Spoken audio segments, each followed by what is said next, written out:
চন্ডালিনী বলে রে। কি বলে মা? ভরত তোমাকে চন্ডালিনী বলেছিল?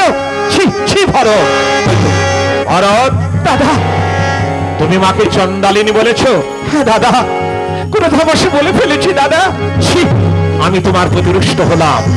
সেই মা 10 মাস 10 দিন গর্ভে ধারণ করে ওকে রক্ত দিয়ে স্নেহ দিয়ে যে এত বড় করেছে তোমাকে, যে মা পৃথিবীর আলো দেখিয়েছে, সেই মাকে তুমি চন্ডালিনী বলেছ?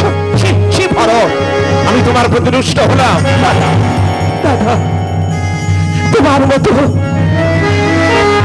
মতো সহজ সরল প্রাণ রামকে, দয়ার সাগর রামকে যে জননী নির্বাসনে দেয় আমার সুখের জন্য, সেই চন্ডালিনী প্রাপ্তা মাকে আমি ভৎসনা করেছি, তাকে চন্ডালিনী বলে আমি তিরস্কার করেছি। দাদা, আমায় ক্ষমা করো।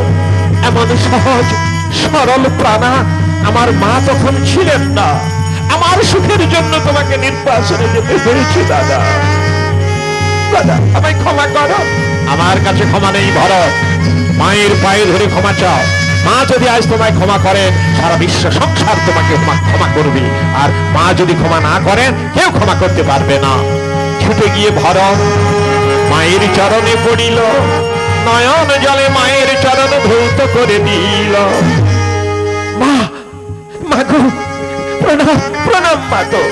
মা, আমার ভুল হয়েছে, ভুল হয়েছে, ভুল হয়েছে মা, আমায় ক্ষমা করো, ক্ষমা করো মা, ক্ষমা করো, ভুল হয়েছে মা।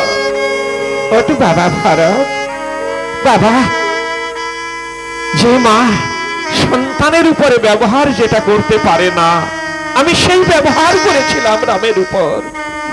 বিনা কারণে বিনা দোষে আমি রামকে নির্বাসনে দিয়েছিলাম।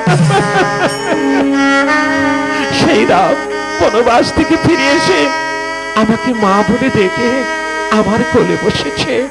আর কি কোনোদিন কারো প্রতি দুঃখ থাকতে পারে বাবা?